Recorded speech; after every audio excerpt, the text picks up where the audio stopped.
లేఖన భాగములో రోమిలకు రాసిన పత్రిక 6వ అధ్యాయం 23వ వచనములో, ఎలా అనగా పాపము వలన వచ్చు జీతము మరణము. ఈ చదవబడినటువంటి వచనములో రెండు సందర్భాలు, రెండు విషయాలు కనబడుతున్నాయి. ఒకటి పాపము, రెండు మరణము. అందరు నా వైపు చూస్తూ వాక్యాలు వినండి. ఒకటి పాపము, రెండు మరణము. ఈ పాప మరణముల కొరకు దేవుని యొక్క ఉద్దేశం ఏమై ఉన్నది, దేవాది దేవుడు ఏం చేశాడు, దేని ద్వారా ఏది విడుదల కలిగింది అన్నటువంటిది పరిశుద్ధ గ్రంథంలో నుండి ధ్యానం చేసుకుందాం. ఇక్కడ చదవబడిన లేఖనములో ఎలా అనగా పాపం వలన వచ్చు జీతము మరణము, పాపం వలన వచ్చు జీతము మరణము అనగా ఈ భూమి పైన జన్మించినటువంటి ప్రతి మానవునిలో పాపమున్నది.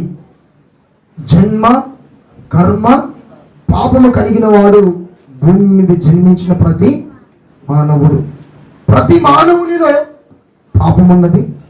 పాపానికి విరుగుడు ఏమిటి, పాపానికి విమోచన ఏమిటి, పాపం వలన మానవునికి వచ్చిన ఆ యొక్క సందర్భం ఏమిటి అంటే, పాపము వలన వచ్చింది మానవునికి మరణము. మరణము పాపము వలన ఒక మానవునికి జీతముగా ఏమొచ్చింది అంటే మరణం వచ్చింది. జీతము అనగా అర్థం ఏంటిదంటే, మనము ఒక యజమానుని దగ్గర ఇంత 15,000 10,000 20,000 అని మాట్లాడుకొని అక్కడ మన జీతం ఉంటే, మనం నెల అంతా కష్టపడితే ఆ చివరి రోజు నాడు మన ఆ యజమానుడు పిలిచి చేతులు పెట్టేదాన్ని జీతం అంటారు. మరి ఇక్కడ పాపము వలన జీతం వచ్చింది అంటే పాపానికి అధిపతి ఎవరు, దానికి జీతగాళ్ళు ఎవరు, ఆ జీతగాళ్లకు అధికారి ఏమిచ్చాడయ్య అంటే, ఇక్కడ ఈ లేఖనం ద్వారా మనకు కనబడుతుంది. పాపానికి అధిపతి ఒక వ్యక్తి ఉన్నాడు. ఆ వ్యక్తి దగ్గర చాలా మంది జీతగాళ్ళగా మారిపోయారు. ఆ జీతగాళ్లకు ఆ అధికారి ఏమిచ్చాడయ్య అంటే మరణాన్ని ఇచ్చాడు. మరణాన్ని ఇచ్చాడు. ఇక్కడ నేను చెప్తున్నటువంటి వచనంలో మరణము అనగా మీ అందరికీ తెలిసినటువంటి భాష ఏమిటయ్య అంటే చనిపోవడం అనుకుంటారు. మరణము అనగా చనిపోవడం అనుకుంటారు. మరణము అంటే చనిపోవడం అనేది కాదు. మరణము అంటే నరకము అని అర్థం. మరణము అంటే నరకము అని అర్థం. ఇక్కడ పాపం వలన వచ్చు జీతము మరణము. అక్కడికి ఆ పక్కకే మరల తిరిగి జవాబు కనబడుతుంది.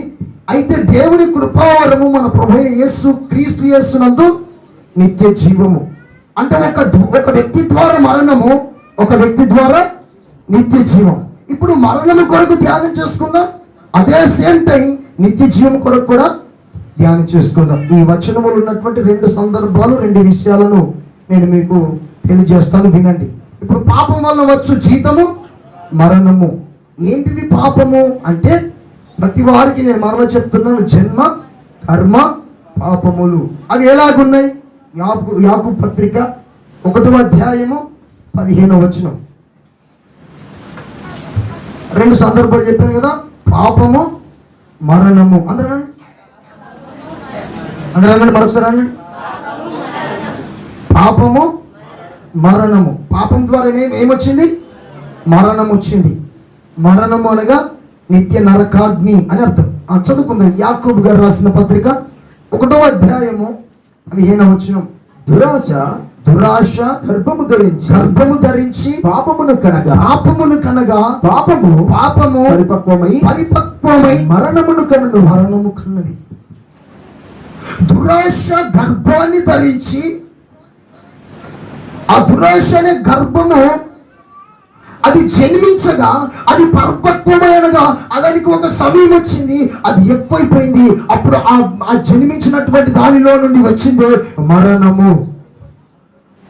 పాపము పరిపక్వమై, దురాశ గర్భము ధరించి పాపము పరిపక్వమై మరణమును కన్నది. అంటే ఈ భూమి మీద దురాశ అని పిలువబడుతున్నటువంటి పాప సంబంధమైన కార్యముల ద్వారా మానవుని జీవితము గర్భం అనే మరణాన్ని ధరించింది. గర్భం అనే మరణాన్ని ధరించింది అనగా పాపం అనే దురాశ అనేటువంటి గర్భము ధరించింది. ఆ గర్భము జన్మించగా అందులో నుండి వచ్చిన ఆ యొక్క పురుషుడు స్త్రీ కాదు, మరణం వచ్చింది. బైబిల్ చెప్తుంది దురాశ గర్భమును ధరించి పాపమును కనగా పాపం పరిపక్వమై మరణాన్ని కన్నది. ఈ దురాశను గర్భం దాల్చింది ఎవరు? ఆ దురాశ గర్భం దాల్చడాన్ని బట్టి పాపము ఎలా జన్మించబడిన పాపము మరణానికి దాసోహం అయిపోయింది. దీనికి కారణం ఏమిటి అంటే మానవుని యొక్క జీవితానికి దీనికి సంబంధం ఉన్నది.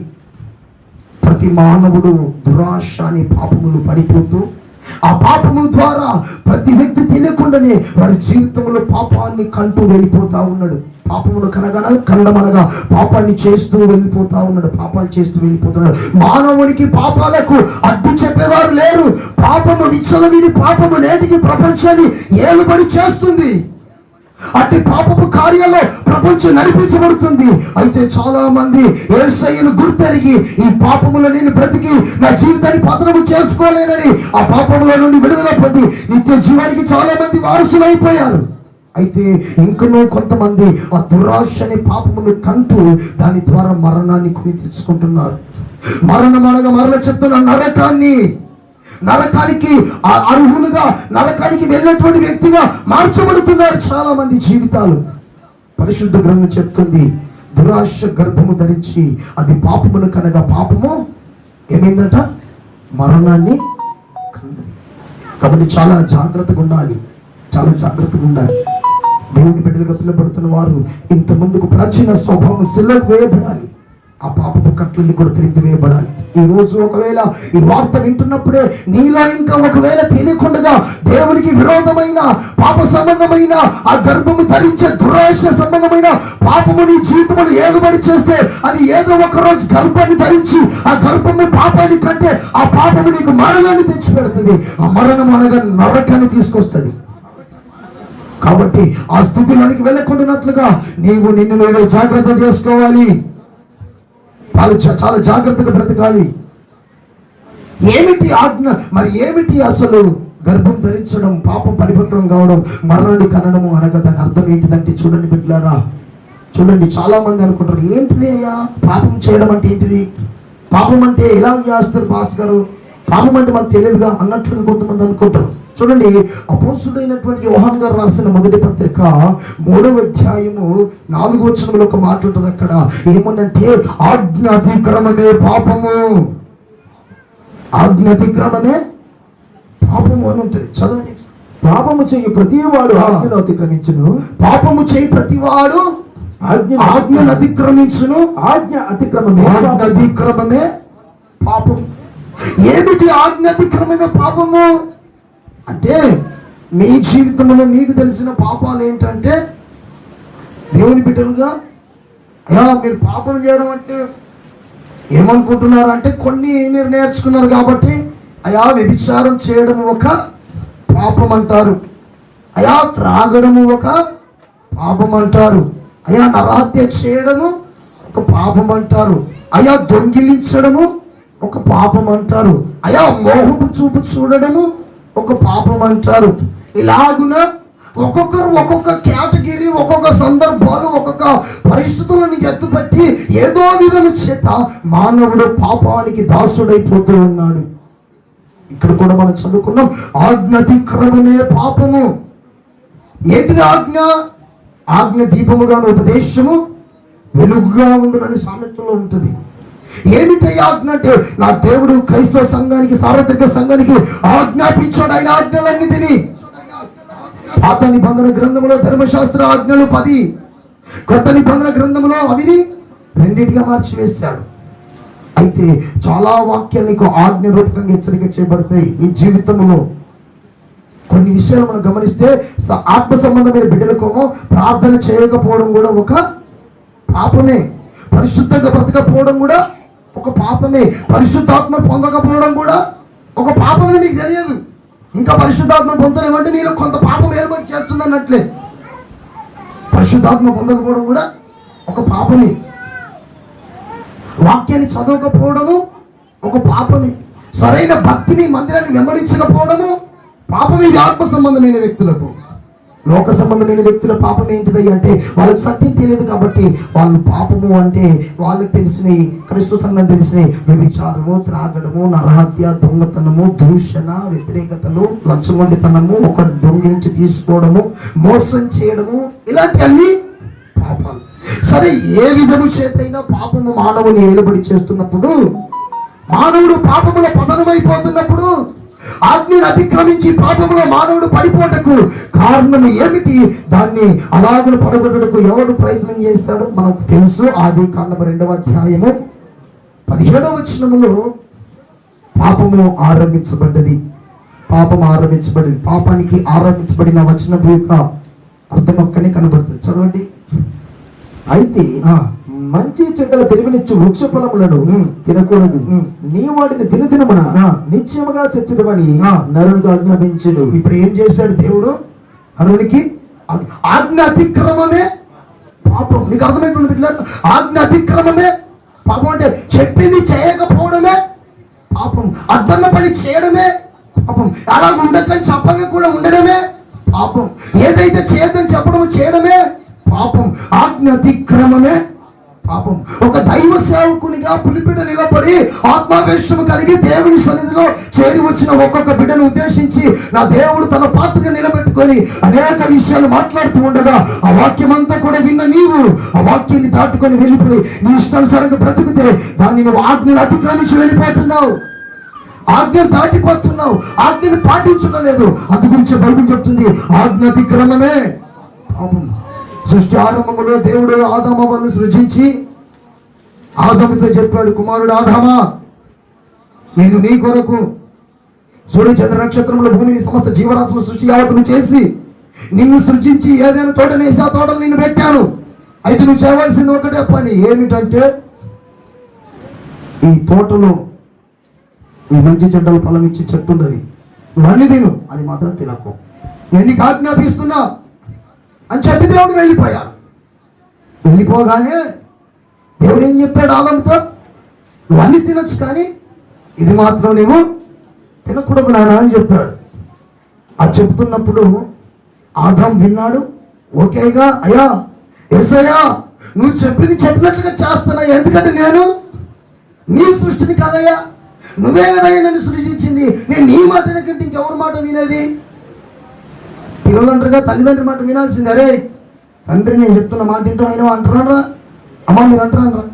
తల్లి కూడా ఏమంటారు, ఏ బిడ్డ నేను చెప్తున్న మాట విని. ఎందుకు? తల్లికి నీకు అధికారం ఉంది. ఇక్కడ కూడా తండ్రి, మన తండ్రి యేసయ్య చెప్పాడు, తండ్రి చెప్పాడు, ఆదామా నువ్వు పండు తినదు బిడ్డ అని చెప్పాడు. చెప్పి వెళ్ళిపోయాడు.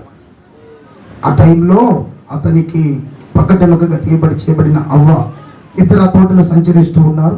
ఆ సమయంలో అపవాదిగాడు సాతాను మారు వేషం వేసుకొని సర్పము మాదిరిగా అక్కడికి వచ్చి అవ్వను మోసగించాడు. మోసగించి ఏం చేశాడు?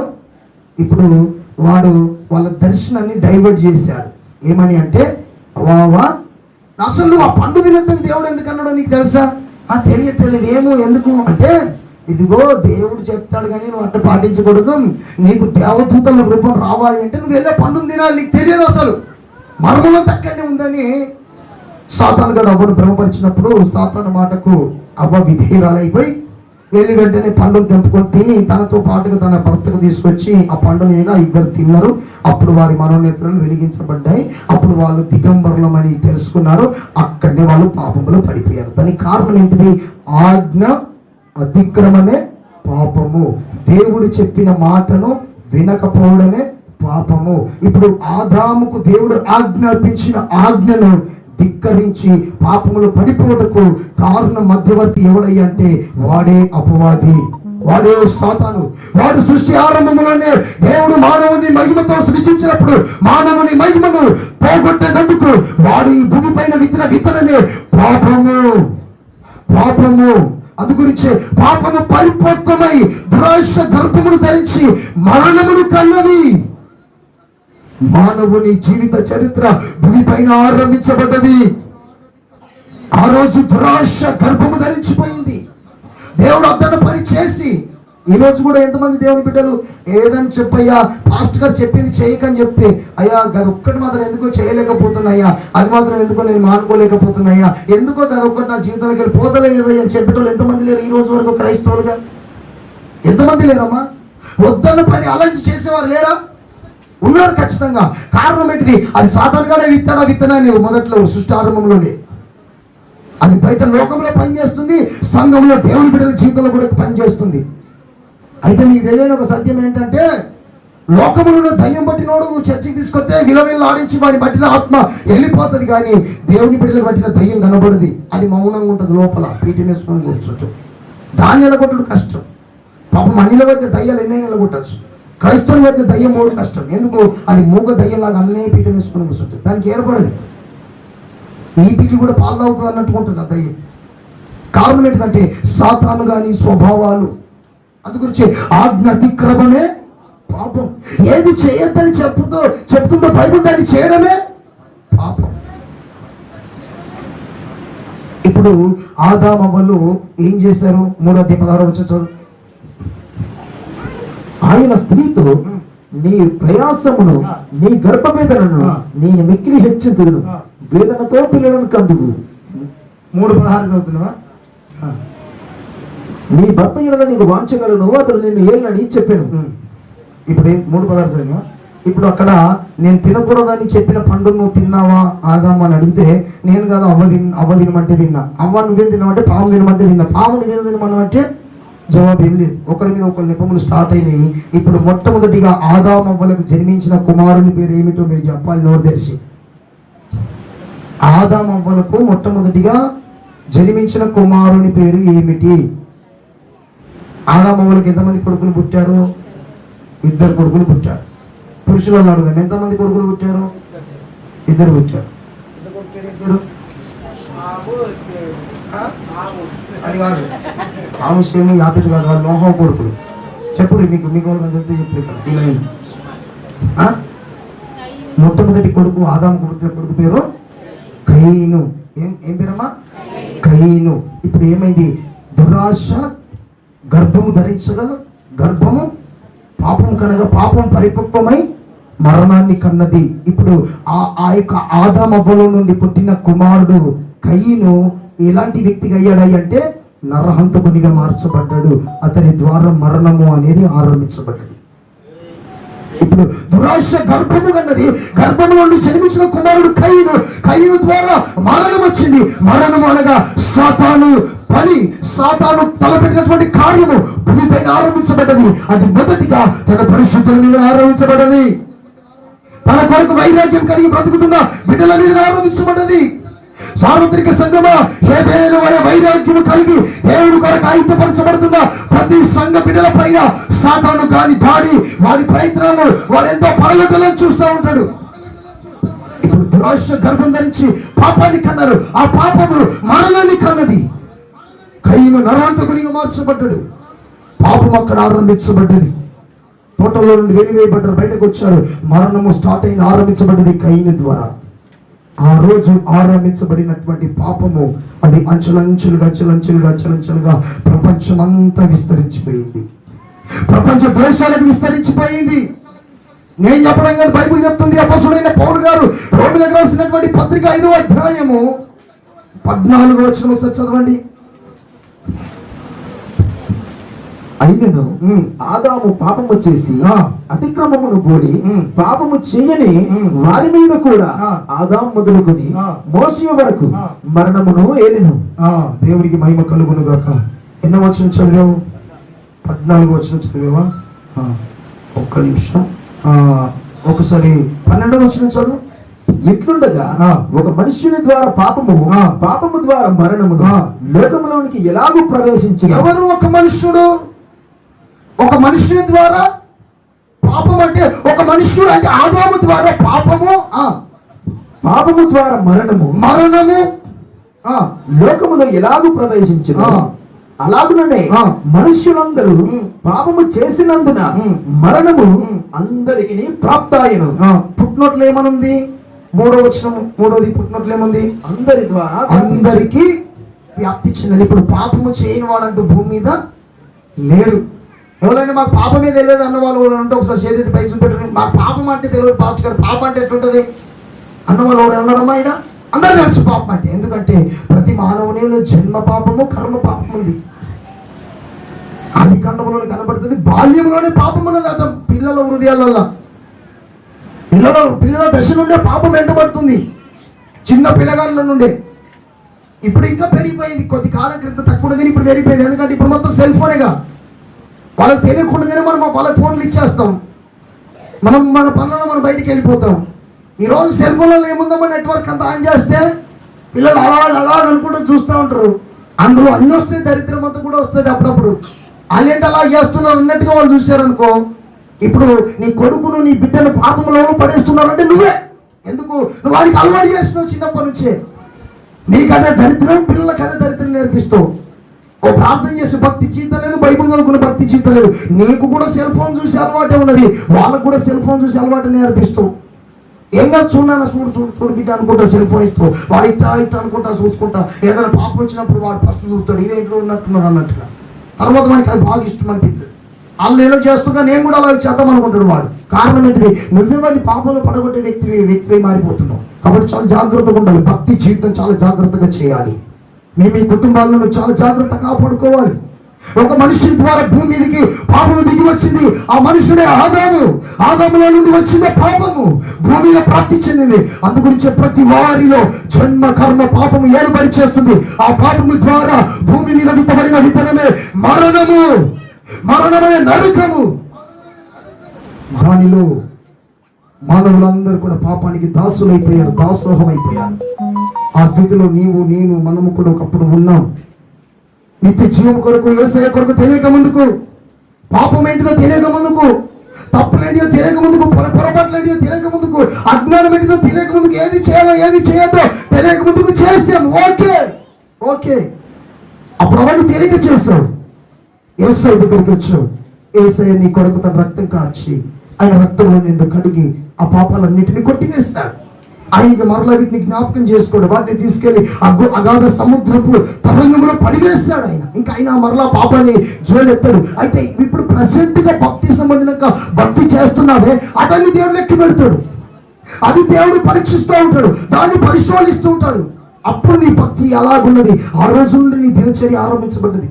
తల్లి గర్భంలో నుండి పుట్టి పెరిగి వివాహం అయిపోయి నీకు 25 ఏళ్ళు కావచ్చు, 30 ఏళ్ళు కావచ్చు బాప్తిజం తీసుకునేటికి. అప్పటి వరకు నీ జీవితంలో జరిగిన కార్యాలన్నిటి కొరకు విమోచన, బాప్తిజం, రక్షణ మారు మనసు దేవుడు కొట్టివేస్తాడు. దేవుని లెక్కలో నువ్వు ఎప్పుడు బాప్తిజం అవుతావు అప్పుడే నువ్వు పుట్టినట్టు. దేవుళ్ళు ఆ రోజు నుండి నీ దినచర్య ఆరంభించబడుతుంది. నీకు ఒక ప్రత్యేకమైన బుక్ పెట్టబడుతుంది. ఇట్లా ఒక బుక్ ఉంటుంది. ఈ బుక్ మీద నీ పేరు ఉంటుంది. ఈ బుక్ కమ్మలంతా నీదే స్టోర్ రాయబడుతుంది. ఏం తప్పించుకోరు, ఎవరు తప్పించుకోరు. ఒక్కొక్క కమ్మ మీద ఒక్కొక్క పేరు. 2023 అని కమ్మ మరైతే ఏం చేసినావు అంత ఉంటుంది లిస్ట్. ఏం భయపడకు, టెన్షన్ ఏం తీసుకో. 24 ఇది ఎన్నో నెల? 3 నెలల్లో ఏమేం చేస్తావు అన్నీ ఉంటాయి ఇక్కడ లిస్ట్లో. దేవునికి ఎవరికి కూడా పాస్టర్ కనబడవచ్చు, భర్తకి తెలియదు కావచ్చు, భార్యకి తెలియదు కావచ్చు. దేవునికి తెలుసు, నేను ప్రకటిస్తున్న యేసయ్యకి తెలుసు. అంతా పాయింట్ టు పాయింట్ రాయబడుతుంది. అస్సలు మీరు ఏమనుకుంటారు కానీ అన్ని రాయబడతాయి. ఎవరు చూస్తలేరు కదా అనుకుంటున్నావా? ఏమనుకోక అట్లా. ఆకాశమా ఆలకించు, భూమి చెవియొగ్గు అన్నాడు యెషయా ప్రవచన గ్రంథంలో. ఎవరికి చెప్పాడు? ఆకాశమా భూమి ఈ రెండింటి విడిచిపెట్టి ఎక్కడికైనా పోతావా? ఎక్కడికి పోవు. నీకు ఇవి రెండే కావాలి. ఎప్పుడు ఎక్కడున్నావు, ఏ ఊరికన్నావు, ఏ అడవికన్నావు, ఏ దేశానికన్నావు, వీటిని సాక్షులుగా పెట్టాను. నువ్వు లేదు పాస్ట్గా ప్రభావం ఏం చేయలేదయ్యా. ఒకవేళ నా ముంగట పరిశుద్ధులుగా బిల్డప్ ఇచ్చారనుకోండి, నేను వెళ్ళాక ప్రభావ ఈ బిడ్డ ఏమో ప్రభావ ఇప్పటి వరకు నేను అసలు బిడ్డ అంతా చూడలేదు నాయన, ఏసా క్షమించు ప్రభావ అంటే అప్పుడు వెంటనే సేవకుడా నువ్వు ఆగు నాయన, నీకు తెలియదు బిడ్డ, నువ్వు ప్రార్థన చేస్తావు, నీ ముంగట పరిశుద్ధులాగా వాళ్ళు బిల్డప్ ఇచ్చారు కానీ నీకు తెలియదు. ఒక మాట నేను ఆకాశం చెప్పానుగా, అవును చెప్పబోయే భూమికి చెప్పాను. ఒకసారి వాడు మాట్లాడతారు వినన్నట్టుగా. ఆకాశమే చెప్పున్నానా వీళ్ళు ఏం చేశారు అని దేవుడు అక్కడ మాట్లాడాడు అనుకో, అప్పుడు ఆకాశం మాట్లాడుతుంటది, పాస్టర్ అయ్యారు మీకు తెలియదయ్యా, ఇగో ఇదిగో ఈ సిస్టర్ ఇలా వెళ్ళి పని చేసింది, ఈ బ్రదర్ ఇలా వెళ్ళి పని చేస్తాడు, ఈ అబ్బాయి ఇలా వెళ్ళి పని చేశాడు, ఈ అమ్మాయి ఇలా వెళ్ళి పని చేసింది, ఈ యవనస్తుడు ఇలా వెళ్ళి పనులు చేశాడని చెప్పి ఆకాశం అంతా చెప్తే అక్కడ హృదయం పగిలిపోతుంది పాస్టర్ గారికి. చేసేదేం లేదుగా, అక్కడ మరొక అవకాశం లేదు కదా.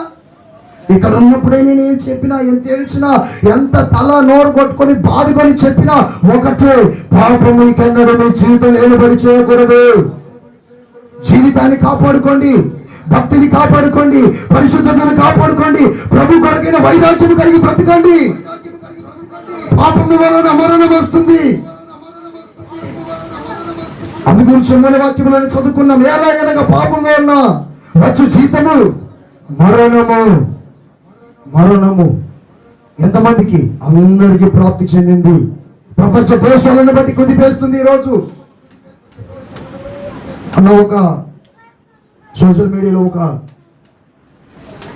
వార్త విన్నాను, చాలా బాధాకరమైన పరిస్థితి. మన దేశం కొరకు ఒక మాట చెప్పారు. మన దేశంలో ఈ మధ్య కాలంలో భయంకరంగా వ్యభిచారం అనేది, అత్యాచారాలు అనేవి పెరిగిపోయాయట. అత్యాచారాలు పెరిగిపోతున్నాయి మన దేశంలో. ఎంత బాధాకరం. కట్టుబాట్లకు ఆధారమైన మన దేశంలో ఎక్కడ చూసినా విచ్చలవిడి పాపాలు, వ్యభిచారము, స్త్రీలపైన దాడులు జరుగుతున్నాయి, చిన్న పిల్లలపైన దాడులు జరుగుతున్నాయి. 5 సంవత్సరాలు 10 సంవత్సరాలు చిన్న బిడ్డల మీద అత్యాచారాలు జరుగుతున్నాయి. సమాజం చెడిపోతుంది. బిడ్డలారా, ఈ కాలంలో నీ భక్తిని కాపాడుకోవాలి, నీవు నీ కుటుంబాన్ని కాపాడుకోవాలి, నీ పిల్లల్ని కాపాడుకోవాలి. ఎలాగ పెడితే అలాగ బ్రతకకూడదు. చాలా కష్టమైన దినాల్లోనికి వచ్చేసావు. శ్రమలు ఆరంభించబడ్డాయి, అనేక శోధనలు వెంటాడుతూ ఉన్నాయి. అసలైన సంఘం ఎత్తబడిన తర్వాత వచ్చే శ్రమలు కాదు, ఇప్పుడు శ్రమలోనే సంఘం పుట్టవేయబడుతుంది. అది ఆదిలోనే ఆరంభించబడ్డది. కాబట్టి చాలా జాగ్రత్తగా ఉండండి. ఎలా అయినా పాపం వల్ల వచ్చు జీతము మరణం అంటే నరకము. దానిలోనికి వెళ్ళకుండానట్లుగా దేవుడు ఈ భూమిపైకి వచ్చి చేసిన త్యాగమే శిలువ త్యాగం. చదవండి రోమీయులకు రాసిన పత్రిక 8వ అధ్యాయము 4వ వచనం. 8వ అధ్యాయము 4వ వచనం. ఆత్మను అనుసరించి నడుచుకుని మనందరము ధర్మశాస్త్ర సంబంధమైన నీతి విధి నెరవేర్చబడవలనని పాప పరిహార నిమిత్తము దేవుడు తన సొంత కుమారుణ్ణి వినండి దేవుడు తన సొంత కుమారుణ్ణి పాప శరీరాకారముతో పంపి ఆయన శరీరమందు పాపమునకు శిక్ష విధించెను. ఇది అసలు గుడ్ ఫ్రైడే అంటే ఇది. పాపం వలన మరణం వచ్చింది. పాపం చేసింది ఒక్కరు, మరణం ఉంది ఒక్కరు. తప్పు చేసింది ఒక్కరు, దాని శిక్ష అనుభవించింది ఒక్కరు. విచ్చలవిడిగా తిరిగింది ఒక్కరు, ఆ శాపం మంది అనుభవించింది ఒక్కరు. అది ఎవరు అంటే సాక్షాత్తు ప్రభువే. ఆయన ఏం చేశాడంటే తన సొంత కుమారుని పంపాడు. ఎలా పంపాడు అంటే పాప శరీరాకారంతో పాప మనిషి వచ్చింది. ఎందుకంటే పాపము ద్వారా మరణము కన్నది కదా ఈ భూమి మీద. ఆ మరణం అంటే శరీరంతో వచ్చినది కదా. సమస్త మానవుని శరీర రక్త మాంసములలో పాపమనే బీజం ఉన్నది కదా. ప్రతి వారి ప్రాణాత్మ దేహ శరీరంలో ఉన్న ఆ పాపమనే బీజాన్ని తొలగించిన కొరకు యేసయ్య పాప శరీరాకారముతో పాపపడ్డాడు భూమి మీదకి. ఆ పాప శరీరాకారము ఆయన శరీరాకారం కూడా ఎలా ఉందంట? పాప శరీరాకారం. ఆయన పరిశుద్ధుడే. కారణం ఒకటి, మనం పాపం చేసిన వాడు. ఆయన పాప శరీరాకారంతో పంపబడి ఆ శరీరం మీద శిక్ష, ఆయన శరీరం మీద శిక్ష వచ్చింది. ఎందుకు వచ్చింది ఆయన శిక్ష అంటే మొదట్లోనే చదువుకున్న మూల వాక్యం, పాపం వలన వచ్చు జీతం మరణం. ఆ జీతగాడు మరణాన్ని భూమి మీద ప్రవేశపెట్టాడు. ఆ మరణాన్ని కొట్టివేయట కొరకు ఆయన భూమి మీదకి దిగి వచ్చి క్రయధనాన్ని చెల్లించాలి. కాబట్టి ఆయన శరీరం మీదకి శిక్ష వచ్చింది. ఎట్లొచ్చింది పాస్టర్ గారు? ఆయన శరీరం మీద శిక్ష ఎట్లొచ్చింది? శిక్ష అనుభవించినందుకు ఆయన ఏదైనా చేస్తే అనుభవించాలి. తప్పు చేసినంత మనమే కదా. తప్పు చేసింది మనమేగా. తప్పు చేసింది నేను. పోలీసు వాళ్ళు ఉన్నారమ్మా, తమ్ముడు పొరపాటు చేసి దొంగతనం చేస్తాడు, దొరకలేదు. పోలీసు వాళ్ళు ఇంటికి వచ్చాడు. వెంటనే ఏం చేస్తారు? వాళ్ళ అన్నను తీసుకెళ్లి జైల్లో పెడతారు. తమ్ముడు వచ్చేంత వరకు అన్నం తీసుకెళ్ళి జైల్లో పెడతారు. అట్లనే మనందరి పాపం కొరకు ఆ శిక్ష అంతా కూడా నేను ప్రకటించుచున్న యేసయ్య శరీరం మీదకి వెళ్ళిపోయింది. ఎట్లా వెళ్ళింది? మత్తయి సువార్త మనం 27వ అధ్యాయము 25 వచనం నుండి 30 వచనం వరకు చదవండి. మత్తయి సువార్త 27:25 నుండి 30 వరకు చదువుకుందాం. అందులో నుండి కొన్ని మాటలు తెలియజేస్తాను. అందుకు ప్రజలందరూ వారి రక్తము మా మీదను మా పిల్లల మీద ఉండునుగా కనిరి. అప్పుడు అతడు వారు కోరినట్లు బరుబ్బాను వారికి విడుదల చేసి యేసును కొరడాలతో కొట్టించి సిలువ వేయనప్పగించెను. హేరోదు అక్కడ ఉన్నటువంటి హేరోదు వెంటనే అతన్ని విడుదల చేద్దాం, ఇతను ఏ తప్పు చేయలేదు కదా, ఏ పొరపాటు చేయలేదు కదా, ఇతను వదిలేద్దాం, చెరసాలలో పండుగ దినంలో ఒకళ్ళని విడిచిపెట్టేందుకు అవకాశం ఉన్నది కదా. ఇప్పుడు గాంధీ జయంతి నాడు కొంతమంది ఖైదీలకు వాళ్ళ సత్ప్రవర్తన బట్టి విడుదల ఇస్తారు. వీళ్ళు సత్ప్రవర్తన బాగుందని చెప్పి విడుదల కలగజేస్తారు కొంతమంది ఖైదీలకు, మంచి వాళ్ళని. అట్లనే అక్కడ ఉన్నటువంటి పసకా పండుగ అనేటువంటి సందర్భంలో కొంతమంది ఖైదీలకు విడుదల ధర్మశాస్త్ర ప్రకారంగా హేరోదు అంటున్నాడు, ఇదిగో ఇతన్ని మనము విడుదల చేద్దామంటే అక్కడ ఉన్న ప్రజలు అంటున్నారు, లేదు మీరు అతన్ని విడిచిపెట్టద్దు. ఎవరతడు? యేసయ్యని విడిచిపెట్టద్దు. మరి ఎవరిని విడిచిపెడదాం? బరబ్బాను విడిచిపెట్టండి. ఈ బరబ్బా ఎవరు అంటే ఇతడు ఒక భయంకరమైన ఖైదీ. ఈ బరబ్బా ఎవరు అంటే ఇతడు ఒక నరహంతకుడు. ప్రజలు ఎవరిని కోరుకుంటున్నారు, ఎవరిని వద్దనుకుంటున్నారు అంటే నీతిమంతుడైన యేసయ్యను వద్దనుకుంటున్నారు, దొంగను కావాలనుకుంటున్నారు. బరబ్బా విడుదల పొందాలి, యేసయ్య శిలువకు వేయబడాలి. ప్రజలు ఒకే విధముగా ఎలుగెత్తి చెప్పుచున్నారు, బరబ్బను విడిచిపెట్టండి, యేసయ్యను శిలువకు వేయండి, ఆయన రక్తం మా మీద మా పిల్లల మీద ఉండునుగా కానీ కేకలు వేశారు. వారు వేసినట్టుగానే ఆ కేకల ద్వారా ఆయన రక్తం అంతా కూడా ప్రజల మీదకి దిగి వచ్చింది. మొదటి ఆదివారం నేను చెప్పాను, హోసన్నా జయమని యెరూషలేము వారికి ఆహ్వానించిన ప్రజలే ఇప్పుడు యేసయ్యను సిలువకు వేయమని అదే ప్రజలు కేకలు వేయిస్తున్నారు. జయధ్వనులు దాకా ఆహ్వానించిన ప్రజలు సిలువ మరణానికి అప్పగించారు. అక్కడ జరిగిన సందర్భం బరబ్బా విడుదలయ్యాడు. బరబ్బా అనగా దొంగ, అనరాంతకుడు. యేసయ్యలో నుండి ఇక్కడ కొన్ని మాటలు చెప్తాను, త్వరతరతిగా వినండి. బరబ్బా విడుదల పొందాడు. అందరూ అనండి, యేసయ్య సిలువకు వేయబడ్డాడు. యేసయ్య సిలువ వేయబడే ముందు విడుదల పొందిన వ్యక్తి బరబ్బా. అంటే ఇక్కడ చాలా మంది బరబ్బాలు ఉన్నారు. నేను ఒక బరబ్బా అనుకోండి, ఒక ఖైదీని, ఒక దొంగ ఖైదీగా పిలువబడుతున్న ఈ బరబ్బాను విడిపించిన కొరకు, ఈ బరబ్బాను చెరసాల నుండి తప్పించిన కొరకు, ఈ బరబ్బాకు విడుదలించిన కొరకు, ఈ బరబ్బాకు బదులుగా, ఈ దొంగ ఖైదీని పిలువబడుతున్న ఈ బరబ్బాకు బదులుగా యేసయ్య సిలువకు వేయబడ్డాడు.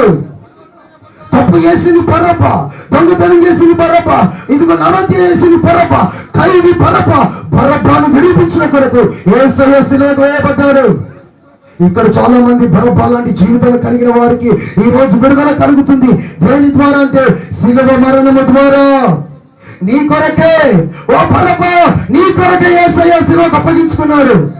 ఇంకా అలవాట్లో బ్రతకకుండా, ఒకప్పుడు ప్రాచీన స్వభావం, నువ్వు దొంగవు కావచ్చు, నరహంతకుడు కావచ్చు, వ్యభిచారం కావచ్చు, నానా విధాల పాప సంబంధమైన కార్యాలు బ్రతికి ఉండొచ్చు. యేసయ్య నీ కొరకు అప్పగించుకొని వాటన్నింటిలో నిన్ను విడిపించాడు. ఇప్పుడు నీకు శ్రేష్టమైన జీవితం వచ్చింది. ఇప్పుడు బరబ్బా కొరకు యేసయ్య అప్పగించుకున్నాడు.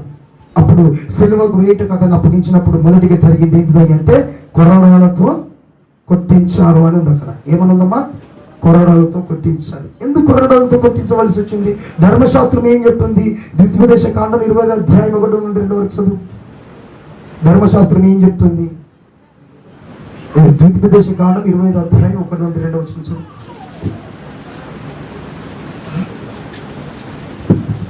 మనుషులకు ఆ. వివాదమును కలిగి ఆ. న్యాయసభకు వచ్చినప్పుడు న్యాయాధిపతులు విమర్శించి నీతిమంతుడనియు దోషిని దోషి అనియు తీర్పు తీర్చాలి. ఆ దోషి శిక్షకు పాత్రుడు కాగా కనబడిన యెడల న్యాయాధిపతి వాణ్ణి పడుకోబెట్టి వాని నేరము కొలది దెబ్బలు లెక్క పెట్టి తన ఎదుట వాణ్ణి కొట్టింపవలెను. ధర్మశాస్త్ర చట్టం అది. ధర్మశాస్త్ర చట్ట ప్రకారంగా ఒకవేళ దోషి అని నిరూపించబడితే ఆ చట్ట ప్రకారంగా అతని కొరడాలతో కొట్టించాలి. మరి యేసు ప్రభుని కొరడాలతో కొట్టించారు కదా, ఆయనలో ఏ దోషం లేదు కదా, ఎందుకు కొట్టించవలసి వచ్చింది? ఆ కొట్టడంలో వాళ్ళకున్నటువంటి ఆలోచన ఏమిటి? లూకాసు వార్త 23వ అధ్యాయము 14 నుండి 15 వరకు ఒకసారి చదవండి.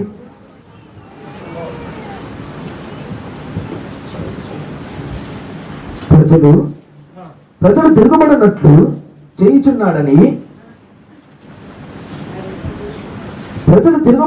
చేయుచున్నాడని మీరే మనుష్యుని నా యొద్దకు తెచ్చితిరి. ఇదిగో నేను మీ ఎదుట ఇతన్ని విమర్శింపగా మీరు అతని మీద మోపిన నేరములలో ఒక్కటైనను నాకు కనబడలేదు. నేరం లేదు ఆయన మీద. ఏ రోజునకు కూడా కనబడలేదు. ఏ రోజు అక్కడ అంటున్నాడు, పిలిపి అంటున్నాడు, ఏ రోజు అతన్ని మా యొద్దకు తిరిగి పంపాడు కదా, ఏ రోజు కూడా మా దగ్గర పంపించాడు. ఇదిగో మరణమునకు తగినదేదియు ఇతడు చేయలేదు. కాబట్టి నేను అతన్ని శిక్షించి విడుదల చేయదునని వారితో చెప్పగా ప్రజలు వింటలేరు. అక్కడ లేదు అతన్ని మరణంకు అప్పగించండి, అతని మీద ఏ నేరం లేదు. అతన్ని పరీక్షించారు ఏ రోజు. అక్కడ ఉన్నటువంటి కైప అధికారులందరూ అతన్ని పరీక్షించినప్పుడు అతనిలో ఏ నేరం రుజువు కాలేదు.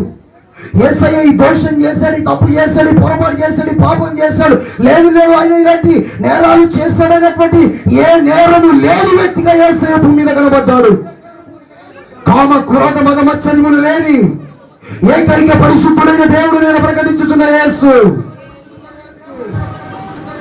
ఆయనలో పాపం ఉన్నదని నిరూపించాలని సవాలు చేసిన దేవుడైన ఆయన పరిశుద్ధుడై ఉన్నాడు.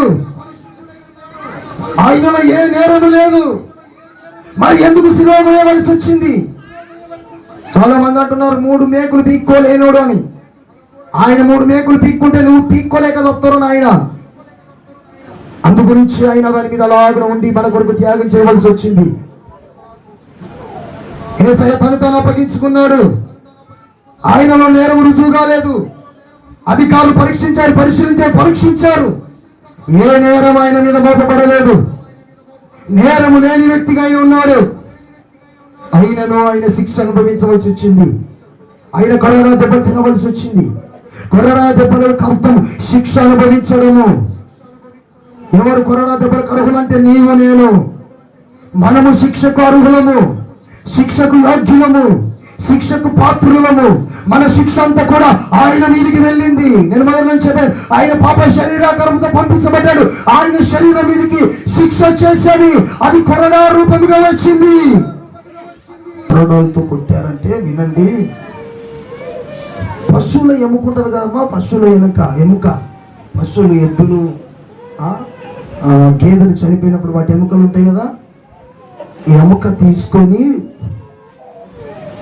పశువుల యొక్క చర్మముతో తాడును పేని ఆ తాడుకు గాలము లాంటి ఒక కొంకిని పెట్టి ఆయన వీపు మీద వాళ్ళు ఆ సైనికులు హేరోదు ఆజ్ఞాపించినప్పుడు కొడుతుంటే ఆ చేతులున్నదేమో ఎముక, దానికి పెట్టిందేమో కొరడ, ఆ యొక్క చర్మపు యొక్క తాడు, దానికి ఏమో ముళ్ళు. ఆయనను కొడుతుంటే బిడ్డారా ఈ చర్మములు ఇలాగ చొచ్చి వాళ్ళు లాగుతున్నప్పుడు ఈ చర్మం అంతా కూడా ఇలాగనే వచ్చేసింది. చర్మం అంతా కూడా ఆ రక్తసిక్తమైపోయింది. కొరడాతో కొట్టుకుంటూ వాళ్ళు సైనికులు లాగుతున్నప్పుడు ఆయన ఈపు మొత్తము కూడా దున్నబడుతా ఉంది. ఒక్కొక్క దెబ్బ ఈ భూమి మీద నువ్వు చేస్తున్న ఒక్కొక్క పాపానికి సూచన, నువ్వు చేస్తున్న ఒక్కొక్క అక్రమానికి సూచన. ఆ భయంకరమైనటువంటి ఆ పాప సంబంధమైన దెబ్బలన్నీ కూడా ఆయన మీదకి వెళ్ళాయి. చేసింది నీవు, చేసింది మనము, పొందింది ఆయన. ఆ రోజు తెలిసి తెలియక చేస్తే ఓకే, ఆ గాయాలన్నీ ఆయన నీ కొరకు అనుభవించాడు. నీ తల్లి నీ కొరకు దెబ్బలు తినలే, నీ భర్త నీ కొరకు దెబ్బలు తినలేదు, నీ భార్య నీ కొరకు దెబ్బలు తినలేదు, నీ తల్లిదండ్రి నీ కొరకు దెబ్బలు తినలేదు. నీ కొరకు నా కొరకు యేసయ్యనే శిక్షను అనుభవించాడు. ఒక్కొక్క దెబ్బ ఒక్కొక్క పాపాన్ని సూచిస్తుంది. ఇంకెన్ని రోజులు యేసయ్యను మరలాను బాహాటంగా సిలువకు వేసే వ్యక్తివై ఉంటావు. ఇకనైనా మార్చుకోవా జీవితాన్ని? ఇక కూడా ఆయన గాయాలు చేస్తూనే ఉంటావా? ఆయన ఆత్మను దుఃఖ పెడుతూనే ఉంటావా? ఇకనైనా మార్పు రాదా? మార్పు తెచ్చుకోవా? ఈ సిలువ సువార్తమానం నీ కొరకే. క్రైస్తవ సంఘానికి ఒక విధముగా, నశించిపోతున్న ఆత్మలకు ఒక విధముగా అందు గురించి సిలువను గురించిన వార్త, రక్షించబడుతున్న వారికి దేవుని శక్తి, లోకంలో ఉన్న వారికి వెర్రితనముగా ఉన్నది. ఒక్కొక్క దెబ్బ ఒక్కొక్క పాపాన్ని, చూపుల పాపము, శరీరంతో చేసిన పాపం అంతా ఆయన మీదకి వెళ్ళింది. నీ శరీరానికి నచ్చినట్లుగా బ్రతికావు, ఆ పాపం అంతా ఆయన మీదకి వెళ్ళితే ఆయన చర్మం అంతా కూడా దున్నపడుతుంది. కొడుతా ఉన్నారు సైనికులు. శరీరం అంతా రక్తశుద్ధమైపోయింది. కొరడాలతో ఆయన దెబ్బలు తింటా ఉన్నాడు. ఆమోసు గ్రంథము 3వ అధ్యాయం 13వ వచనం ఒకసారి చదువు. 14వ వచనం చదవండి. ఆమోసు 3:14. 3:14 తొందరగా. ఇజ్రాయేలారా అంటారు. తొందర చదువు. ఆమోసు 3:14 చదువు. 3:14 చదువు. ఇజ్రాయేలు చేసిన దోషములను బట్టి నేను వారిని శిక్ష దినమున బేతేలులో బలిపీఠములను, బేతేలు అనగా దేవుని మందిరము, బలిపీఠమునకు నేను శిక్షింతును. శిక్ష చేసింది ఇజ్రాయేలు, శిక్ష వచ్చింది బేతేలు ఉన్న బలిపీఠము. బేతేలు అనగా దేవుని మందిరం, బలిపీఠం అనగా నేను ప్రకటించుచున్న యేసు. ఆయన నీ కొరకు నా కొరకు బలి అయిపోయాడు, బలియాగము చేశాడు. ఇజ్రాయేలు చేసిన దోషము నీ మీద ఉండకుండానట్లుగా ఆ దోషం అంతా బలిపీఠం అని పిలవబడుతున్న యేసయ్య దగ్గరికి వెళ్ళిపోయింది. సిలువ అనే బలిపీఠము, ఈ సిలువ అనే బలిపీఠం దగ్గర ప్రతి వారి పాపములు క్షమించబడుతున్నాయి. యేసయ్య పాపిని క్షమిస్తాడు, పాపాన్ని ఆయన కోరుకోడు. క్రైస్తవులందరూ తెలుసుకోవలసిన సత్యం ఏమిటంటే ఆయన పాపిని క్షమిస్తాడు కానీ పాపాన్ని కాదు. సిలువ అనే బలిపీఠం దగ్గర ప్రతి వారి పాపాలకు క్షమాపణ కలుగుతుంది. ఇంకా నీకు రక్షణ మారమనసు బాప్తిసం లేకుంటే, ఇప్పటి వరకు నీ జీవితంలో నీ ఇష్టానుసారంగా తిరిగి, నీ భార్యకు ఆయాసకరంగా, నీ భర్తకు ఆయాసకరంగా, నీ ఇష్టానుసారంగా నీ శరీరాన్ని, నీ జీవితాన్ని పాడు చేసుకొని బ్రతికి ఆ పాపము చేత యేసయ్య కొరడా దెబ్బలు తిన్నాడు. ఇదిగో ఈ రోజు చెప్తున్నాడు, సిలువ అనే బలిపీఠం నీ కొరకు ఈ రోజు ఇక్కడ కనబడుతుంది. ఆ బలిపీఠం దగ్గరికి వచ్చి నీ పాపాలను ఒప్పేసుకో, విడిచిపెట్టుకో. బలిపీఠం నీ శిక్షను అనుభవించింది. బలిపీఠం అనగా యేసయ్య నీ శిక్షను అనుభవించాడు, మన శిక్షను అనుభవించాడు.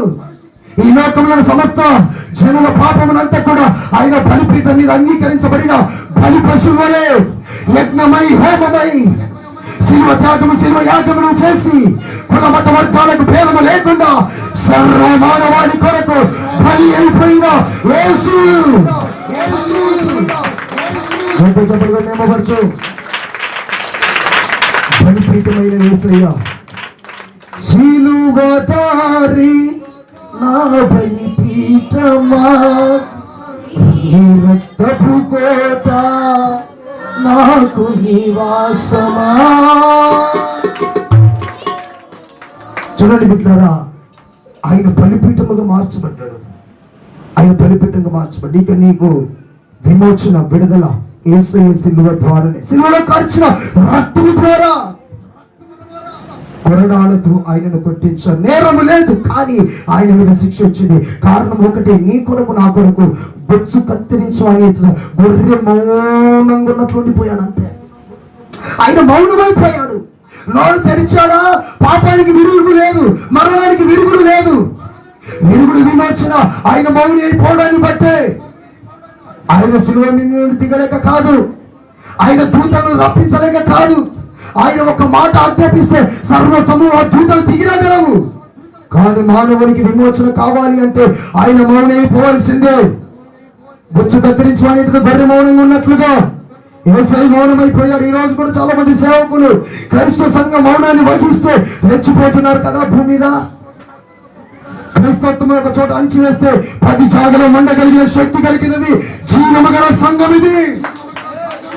ప్రకాశించు అగ్ని లాంటి కొలిమి కలిగిన సంఘం ఇది. దీన్ని ఆపగలిగిన శక్తి భూమి మీద ఏమీ లేదు. ఇది మండుచున్న బలిపీఠము, ఇది మండుచున్న బలిపీఠము. ఇక్కడ సర్వ మానవునికి విమోచన కలుగుచున్నది. కుల మత వర్గ ప్రాంత భేదమేమీ లేదు. ఈ బలిపీఠం మీద ప్రతి వారి పాపములు అంగీకరించబడి శుద్ధీకరించబడి సిలువ బలిపీఠము నీ కొరకే. చూడండి, కొరడాలు శిక్షను సూచిస్తున్నాయి. బరబ్బా ఖైదీ విడుదలను పొందాడు. తర్వాత అదే మత్తయి సువార్త మనం చదువుకుంటే అక్కడ ఆయనకు ముళ్ళ కిరీటం పెట్టారు. చదువు మాట అంత చదువు, నేను వివరిస్తాను.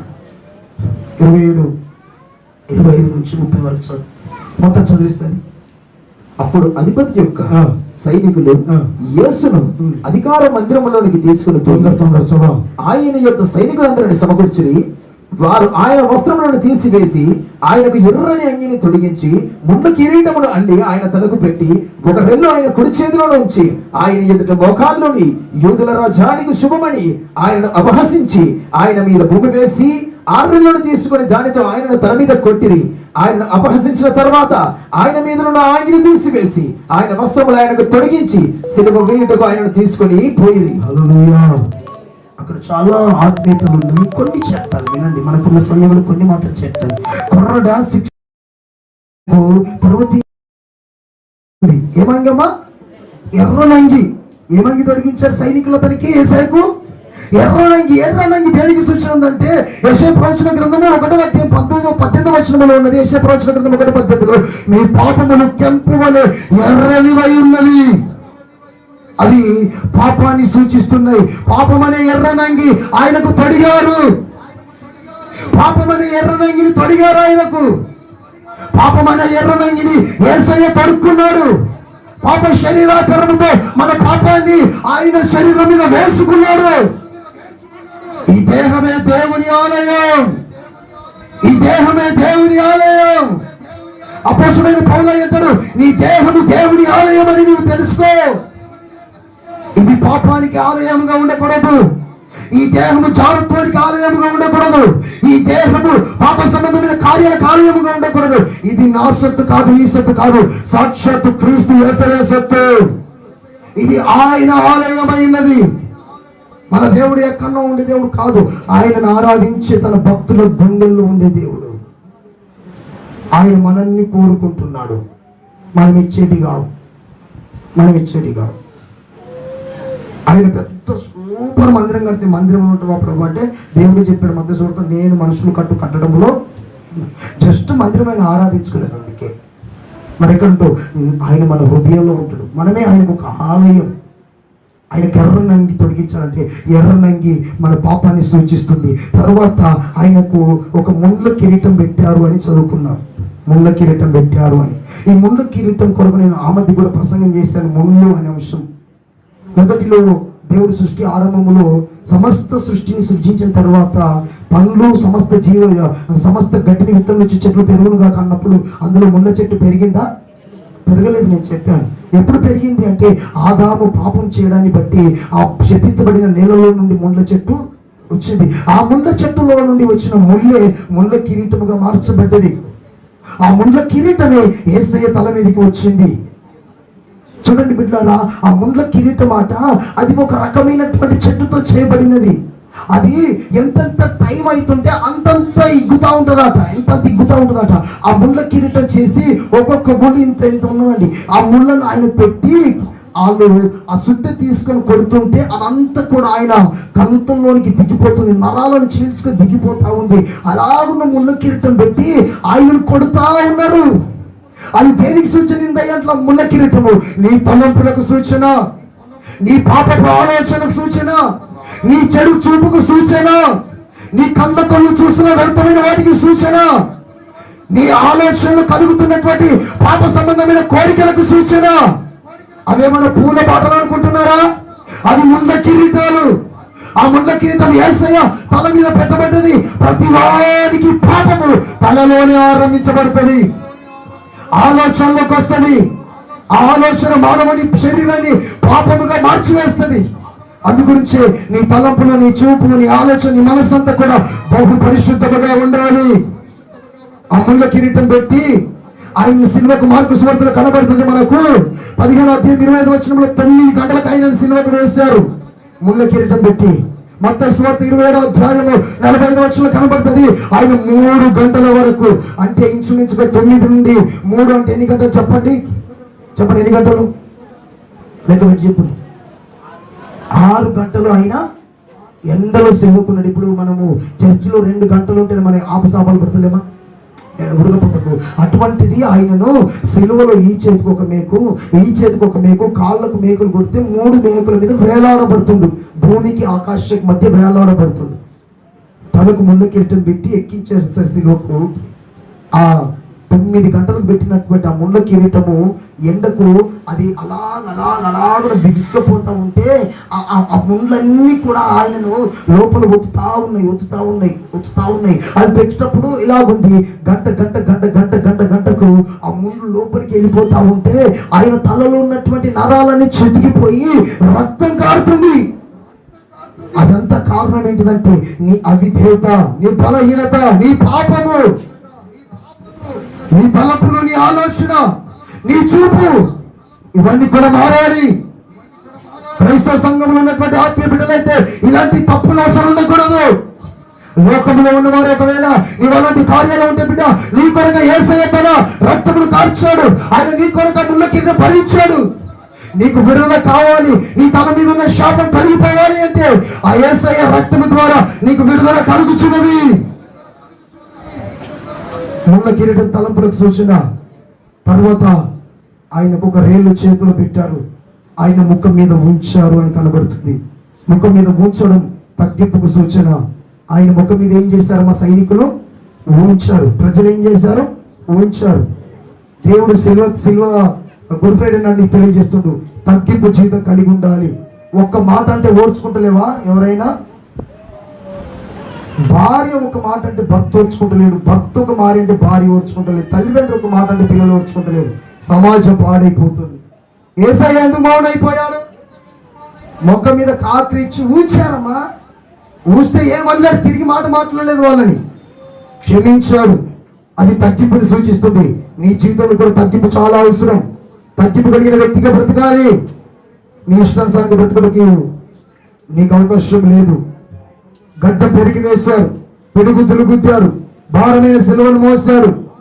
పైన సంవత్సరం సిలువ అనే అంశం ద్వారా మాట్లాడాను. పైన సంవత్సరం సిలువ శాపాన్ని కొట్టివేసింది అని చెప్పాను పైన సంవత్సరం ప్రసంగం గుడి ఫ్రైడే నాడు. ఈ రోజు చెప్తున్నాను, పాపం అనే మరణపు ముళ్ళను విడిచుట కొరకు యేసయ్య సిలువ త్యాగం చేయవలసి వచ్చింది. అదంతా మన మీద ఉన్నటువంటి పాపం అనే మరణాన్ని కొట్టివేయడం కొరకే. చదువుకుందాం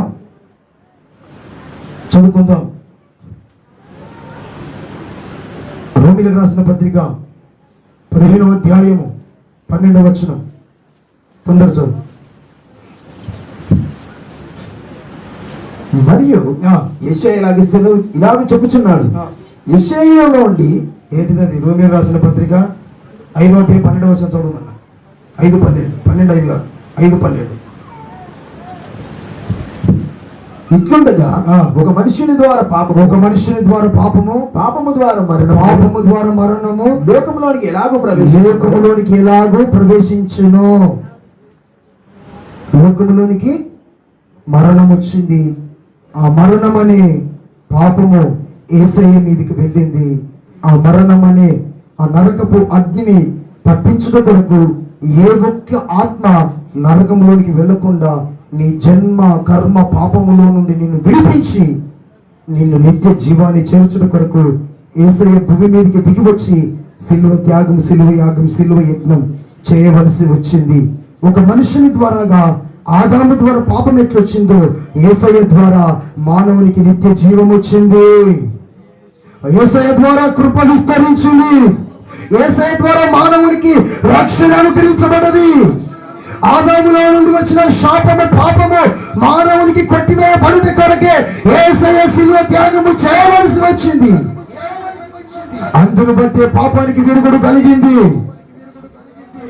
చూడండి బిడ్డలారా, యేసయ్యను ఎవరు అప్పగిస్తే ఆయన ప్రాణం పెట్టాడని అనుకుంటున్నారా? యూద అప్పగిస్తే ఆయన ప్రాణం పెట్టాడు. యూదన కారకుడు యేసయ్య చనిపోయినందుకు అనుకుంటున్నావా?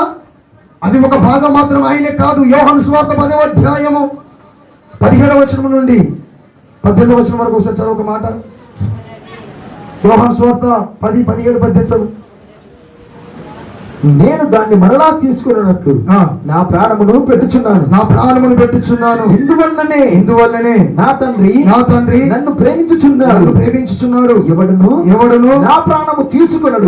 ఎవడు నా ప్రాణం తీసుకోడు. నా అంతట నేనే దాన్ని పెట్టుచున్నాను. దాన్ని పెట్టుటకు నాకు అధికారము కలదు. నాకు అధికారము కలదు. దాన్ని తిరిగి తీసుకున్నటకు నాకు అధికారము కలదు. అధికారము కలిగిన దేవుడు. ప్రాణం పెట్టడానికి ఆయనకు అధికారం ఉంది. కాబట్టి మానవుని పాపాన్ని, ఆయన మరణాన్ని, మానవుని శాపాన్ని ఆయన మీద వేసుకొని ఆయన పాపం అనే ముళ్ళును విరిచి వేయుట కొరకే ఆయన భూమిపైకి దిగి వచ్చాడు. శిలువ త్యాగం చేశాడు. హోషేయ ప్రవచన గ్రంథంలో కనబడుతుంది. హోషేయ పుస్తకం 13వ అధ్యాయం 14వ వచనంలో, ఓ మరణమా నీ విజయం ఎక్కడా? ఓ మరణమా నీ ముల్లెక్కడా? హోషేయ పుస్తకం 13:14 మాట కనబడుతుంది. అదే మాట కొరింథీయులకు రాసినటువంటి అపోస్తలుడైన పౌలు గారు రాసిన కొరింథీయులకు రాసిన మొదటి పత్రిక 15వ అధ్యాయము 55వ వచనం చదవండి. ముగించేస్తాను, అయిపోయింది. ఒక మాట మాత్రం చెప్పి ముగించేస్తాను. ఓ మరణమా నీ విజయం ఎక్కడా? మరణమా ఓ మరణమా నీ ముల్లెక్కడా? మరణపు ముళ్ళు మరణపు ముళ్ళు. అర్థమైందా? పాపం వల్ల వచ్చే జీతము మరణము, పాపపు ముళ్ళు మరణము. ఆ మరణం అనే పాపం అనే ముళ్ళును, ఆ నరకం అనే ముళ్ళును మానవుని ద్వారా లోకంలోనికి వచ్చిన, ఒక మనుషుని ద్వారా వచ్చిన పాపం అనే మరణ పన్నే ఆ ముళ్ళును యేసయ్య ఏం చేశాడు? చదువు. పాపమునకున్న బలము ధర్మశాస్త్రమే అయినను ప్రభువైన యేసు క్రీస్తు మూలమున మనకు జయము అనుగ్రహించుచున్న దేవునికి స్తోత్రము కలుగును. అందరికీ స్తోత్రం చెప్పండి. హల్లెలూయా. ఓ మరణము నీ ముళ్ళెక్కడ? ఇక మరణం అనే ముళ్ళు భూమి మీద, మానవుడి మీద పని చేయకుండాట్లుగా మరణం అనే ముళ్ళును, ఆ శాపాన్ని కొట్టివేసి మరణపు గుండెలను చీల్చి తిరిగి లేచిన పునరుత్థానుడైన యేసు చేర్చుకోడు. ఓ మరణము నీ ముళ్ళెక్కడ? మరణపు ముళ్ళు ధర్మశాస్త్రము దేనికి చేయలేకపోయాడు. యేసు వాటిని చేర్చాడు. ఇప్పుడు మరణానికి అధికారం లేదు నీ మీద. ప్రతి వారు మరణమనే నరకాన్ని తప్పించి ఉన్నారు. ఇప్పుడు ప్రతి వారి కొరకు సిద్ధపరచబడ్డది నిత్య జీవము. యోబేలుకు రాసిన పత్రిక 2:14 చదువు. 2:14. శిలువలో 7 మాటలు, 7 ఉంటే చదివిద్దా? లేచి నిలబడి చదువు, అంతే ముగించేస్తాను. చదువు. యోబేలుకు రాసిన పత్రిక 2:14.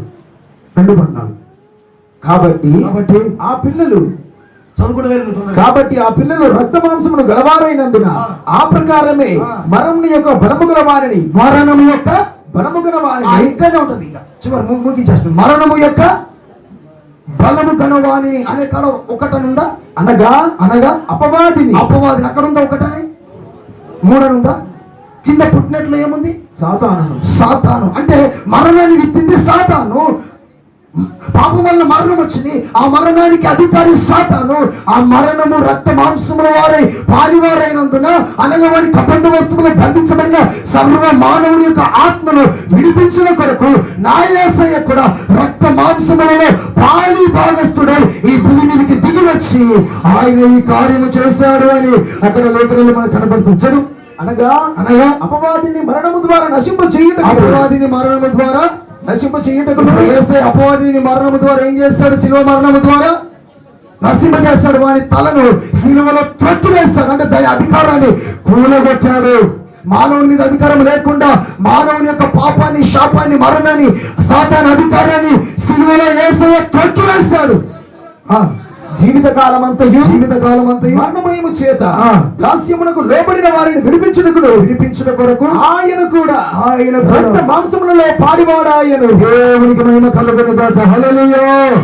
ఆయన రక్త మాంసములలో పాడివాడై ప్రతి వారి మరణమని పిలువబడుతున్న పాపాన్ని విరిచివేసి సిలువ త్యాగం చేసి నేను విడిపించాడు. అర్థమైందమ్మా? అర్థమైందా? మీకు అన్ని అర్థం కావాలని పాయింట్ చెప్పుకొని వచ్చినా కానీ కొంతమందికి కొన్ని అర్థమైతే కొన్ని అర్థం కావు. సరే, మీకు ఏదో అర్థం కాకుండా ప్లేట్లో అయితే అన్నం పెట్టుకుంటాం, తినేటప్పుడు బస తింటాం, మొత్తం అయితే తింటాం. అది గంటకు 2 గంటలకైతే అరుగుతున్నారు కదా. వాక్యం కూడా అంతే, మీరు విన్నప్పుడు వినాలి. అది మీకు ఇప్పుడు కాకుండా మీ భవిష్యత్తుకు ఆశీర్వాదకరంగా ఉంటుంది. హల్లెలూయా. అందుగురించి ప్రభు చెప్పాడు, అపోస్తుడైన పౌలు చివరి మాట ముగించేస్తాను. రోమీయులకు రాసిన పత్రిక 8వ అధ్యాయము 1వ వచనం ముగింపు.